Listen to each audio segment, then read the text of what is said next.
नमस्कार, स्वागत है आपका यूपी दर्पण में। मैं हूं आपकी होस्ट और आप देख रहे हैं आज की सबसे बड़ी और अहम खबरें। चलिए बिना किसी देर के तेज रफ्तार से डालते हैं एक नजर यूपी की टॉप अपडेट्स पर। लेकिन उससे पहले आप कहां से देख रहे हैं कमेंट में जरूर लिखें। उत्तर प्रदेश में ग्रामीण परिवहन विकास को नई दिशा देने के लिए राज्य सरकार ने बड़ा और निर्णायक कदम उठाया है। मुख्यमंत्री ग्राम परिवहन योजना 2026 के तहत लगभग 12,000 ऐसे गांवों में बस सेवा शुरू कर दी जाएगी जहां अब तक की सार्वजनिक परिवहन की सुविधा नहीं थी। उत्तर प्रदेश के जौनपुर में चैत्र नवरात्र की सप्तमी के पावन अवसर पर बुधवार को मां चौकिया धाम में राजपूत राठौर परिवार द्वारा 40 फीट ऊंचा लाल फरहारा स्थापित कर लगभग 90 वर्ष पुरानी परंपरा को श्रद्धा और भक्ति के साथ निभाया गया है। उत्तर प्रदेश की योगी सरकार ने बुधवार को रामनवमी त्योहार पर बड़ा निर्णय लिया है। मुख्यमंत्री योगी आदित्यनाथ के निर्देश पर शासन ने जन भावना के सम्मान करते हेतु उत्तर प्रदेश में 26 मार्च के साथ अब 27 मार्च को भी अवकाश घोषित किया है। उत्तर प्रदेश जल्द ही देश का सबसे बड़ा आधुनिक टेक्नोलॉजी बेस्ड गौ संरक्षण मॉडल स्टेट बनकर उभरने वाला है। प्रदेश की गौशालाओं को अब सिर्फ पशुओं का आश्रय तक सीमित नहीं रखा जाएगा, बल्कि उन्हें ग्रामीण अर्थव्यवस्था और रोजगार का बड़ा केंद्र बनाया जा रहा है। उत्तर प्रदेश के हर ग्रामीण घर तक नल से जल पहुंचाने के लिए मिशन मोड में कार्य कर रहे ग्रामीण जलापूर्ति विभाग ने काम में लापरवाही बरतने वाले इंजीनियरों कर्मचारियों के खिलाफ बड़ी कार्रवाई की है। पश्चिमी एशिया में श्रेणी कार्रवाई से एलपीजी की किल्लत के बीच ईंधन के नए विकल्पों की बात की जा रही है। ऐसे में बायो पैलेट बनाने वाले जिले की ग्रीन सोयल एनर्जी के उत्पाद की मांग बढ़ गई है। उत्तर प्रदेश की योगी सरकार विधानसभा के बाद त्रिस्तरीय पंचायत चुनाव कराए जाने के पक्ष में है। इस सोच के तहत प्रदेश सरकार हाईकोर्ट में मतदाता सूची के विशेष पुनरीक्षण के चल रहे अभियान और 22 मई से शुरू होने वाले जनगणना कार्यक्रम का हवाला देकर पंचायत चुनाव कराने के लिए समय बढ़ाने जाने की मांग करेगी। उत्तर प्रदेश की राजधानी लखनऊ में आयोजित एक भव्य समारोह के दौरान उस वक्त सभी की नजरें एक नाम पर टिक गई, लेकिन वह शख्स वहां मौजूद नहीं था।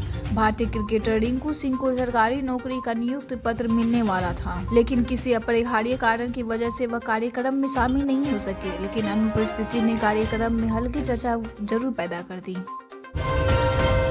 उत्तर प्रदेश में एआई निवेश को लेकर समाजवादी पार्टी के प्रमुख अखिलेश यादव ने योगी सरकार पर गंभीर आरोप लगाए हैं। उन्होंने 25,000 करोड़ के एक प्रस्तावित एआई निवेश समझौता यादव ने सवाल उठाया है कि 2025 में बनी एक कंपनी 2026 में उत्तर प्रदेश सरकार के साथ 25,000 करोड़ का समझौता कैसे किया। उन्होंने यह भी आरोप लगाया है कि जिस कंपनी के पास कोई संपत्ति या वित्तीय पृष्ठभूमि नहीं है उसके साथ एमओयू किया गया है। उत्तर प्रदेश को हरित प्रदेश बनाने की दिशा में जुटी योगी सरकार ने इस वर्ष भी मानसून सीजन में एक दिन में 35 करोड़ से अधिक पौधे पिछले 9 वर्षों में 242 करोड़ से अधिक पौधे लगा चुके हैं। सरकारी नौकरी की तलाश में लगे युवकों के लिए खुशखबरी है। उत्तर प्रदेश अधीनस्थ सेवा चयन आयोग यूपीएसएससी की ओर से agricultural technical assistant group C के रिक्त पदों पर भर्तियों के लिए नोटिफिकेशन जारी किया गया है। धार्मिक आस्था जन भावनाओं को प्राथमिकता देते हुए उत्तर प्रदेश की सरकार ने एक अहम फैसला लिया है। राज्य सरकार ने 27 मार्च को अतिरिक्त अवकाश घोषित कर दिया है, जिसके चलते रामनवमी का त्योहार इस बार 2 दिनों तक छुट्टी के साथ मनाया जाएगा। विस्थापित परिवारों को आवास सीएम योगी आदित्यनाथ ने बहराइच के भरतापुर गांव में 136 विस्थापित परिवारों को बड़ी सौगात दी। मुख्यमंत्री ने इन परिवारों को आवास आवंटन पत्र सौंपते हुए पुनर्वास के लिए 21 करोड़ रुपए की सहायता राशि दी। इस दौरान उन्हें समाजवादी पार्टी पर भी जमकर निशाना साधा।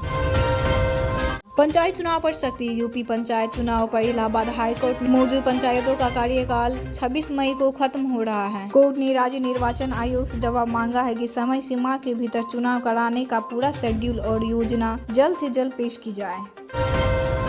उत्तर प्रदेश की पहचान वैसे तो लंबे समय से एक पारंपरिक कृषि के रूप में रही है, लेकिन बीते 9 वर्षों में यह परिभाषा बदल चुकी है। मुख्यमंत्री योगी आदित्यनाथ की कुशल नीति का प्रभाव कृषि अब सिर्फ खेतों और फसलों के उपज तक सीमित गतिविधि नहीं रही, बल्कि यह राज्य की अर्थव्यवस्था का केंद्रीय स्तंभ बनकर उभरी।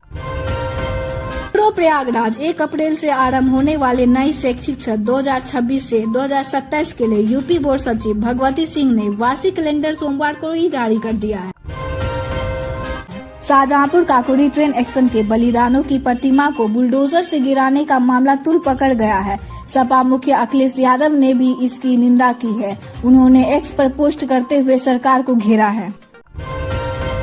प्रदेश में ग्रेटर नोएडा स्थित नोएडा इंटरनेशनल एयरपोर्ट परिसर में 28 मार्च को प्रस्तावित प्रधानमंत्री नरेंद्र मोदी की रैली को लेकर प्रशासन और भाजपा संगठन पूरी तरह सक्रिय हो गया है। लखनऊ नई दिल्ली केंद्र की नरेंद्र मोदी सरकार संसद और विधानसभाओं में महिलाओं के आरक्षण के लिए लाए गए कानून में संशोधन लाने जा रही है। इसके जरिए महिला सांसदों की संख्या अब 1/3 किए जाने का प्रस्ताव है। देश के जौनपुर के चिकित्सकों ने अंतर्राष्ट्रीय स्तर पर उल्लेखनीय उपलब्धि हासिल करते हुए जिले का मान बढ़ाया है।